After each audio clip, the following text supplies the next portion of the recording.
Assalamualaikum warahmatullahi wabarakatuh.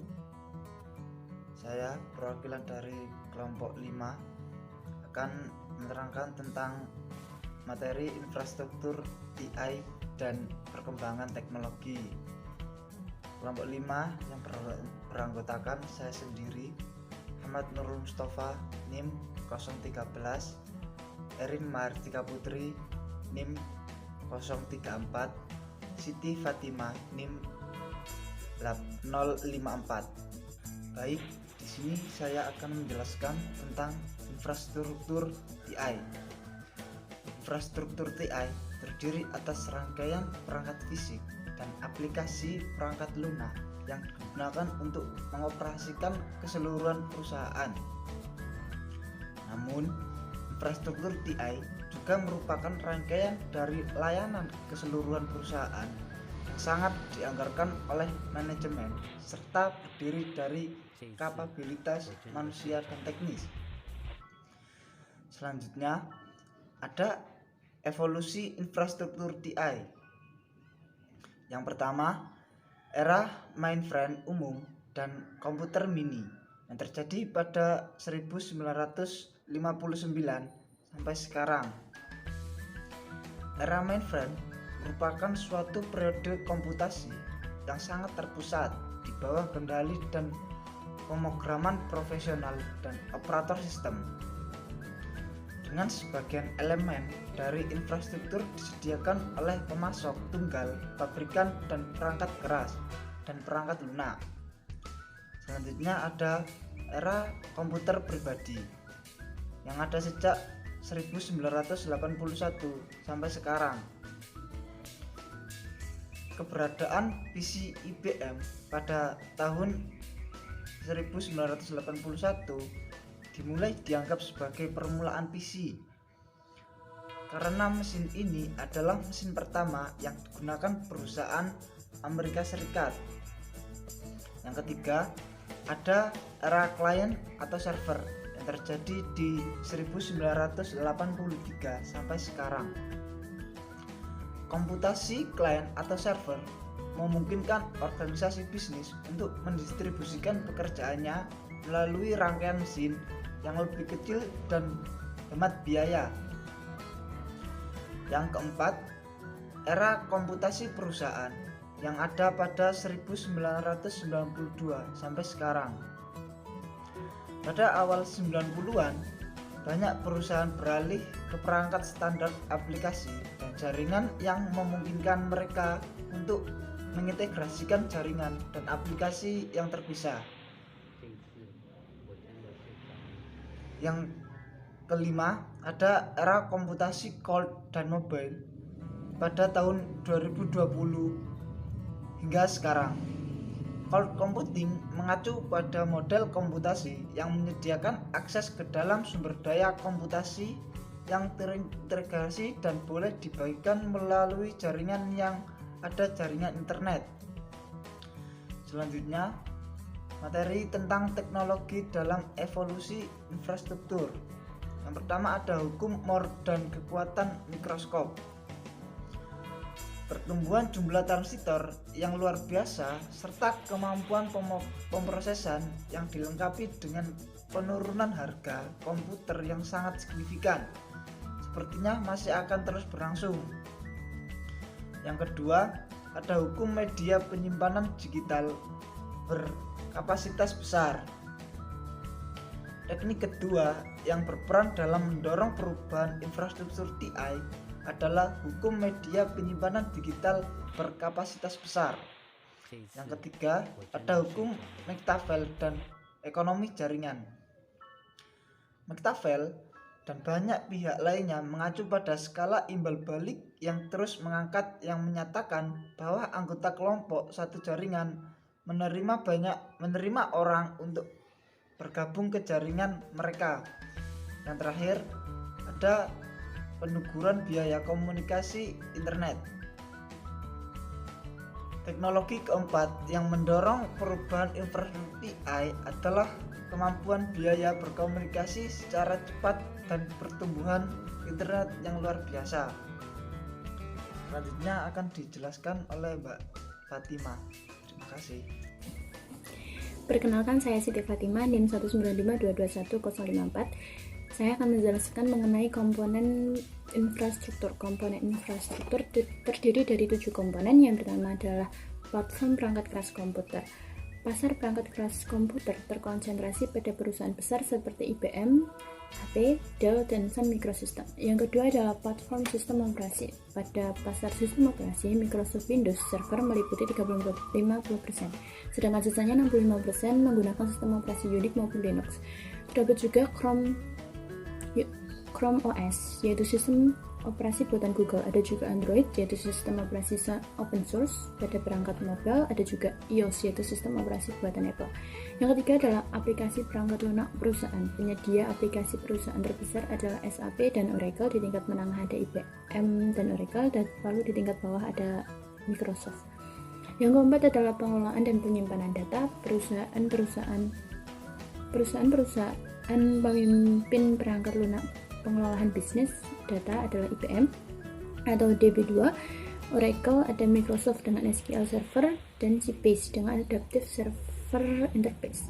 Yang kelima ada platform jaringan atau telekomunikasi. Perusahaan pemimpin pasar perangkat keras jaringan telekomunikasi seperti Cisco, Alcatel-Lucent, Nortel, dan Juniper Network. Perusahaan pemimpin pasar telekomunikasi diantaranya adalah AT&T Verizon. Yang keenam adalah platform internet. Platform internet harus cocok dan terhubung dengan infrastruktur jaringan serta platform perangkat keras dan perangkat lunak. Pasar server perangkat lunak internet adalah IBM, Dell, dan Sun Oracle. Yang ketujuh, yang terakhir adalah jasa konsultasi dan pengintegrasian sistem. Pasar konsultasi yang menyediakan keahlian di bidang prosedur dan proses bisnis, pelatihan dan pendidikan, serta pengintegrasian perangkat lunak adalah Accenture, IBM Global Service, HP, Infosys, dan Wipro Technologies. Pembahasan selanjutnya adalah tren platform perangkat keras terkini. Ada 8, yaitu yang pertama, platform digital mobile smartphone telah mengadopsi banyak fungsi yang sebelumnya terdapat pada PC. Selain itu ada juga netbook dan komputer tablet yang ditujukan untuk komunikasi, akses internet terkabel, dan mengakses halaman web. Yang kedua adalah konsumerisasi dari IT dan BIOD atau Bring Your Own Device adalah salah satu aspek dari konsumerisasi teknologi informasi atau TI. Konsumerisasi TI tidak hanya perangkat mobile pribadi, namun juga layanan perangkat lunak yang digunakan organisasi bisnis seperti Google dan Yahoo. Yang ketiga adalah komputasi jaringan. Komputasi jaringan melibatkan pengoneksian berbagai komputer yang berada pada lokasi geografis yang berjauhan ke dalam suatu jaringan tunggal untuk menciptakan super komputer virtual dengan mengombinasikan seluruh daya komputasi komputer-komputer tersebut pada suatu jaringan. Yang keempat adalah virtualisasi. Virtualisasi adalah proses penyajian serangkaian sumber daya komputasi seperti daya komputasi dan kapasitas penyimpanan data, sehingga mereka dapat diakses tanpa terbatas oleh fisik dan geografis.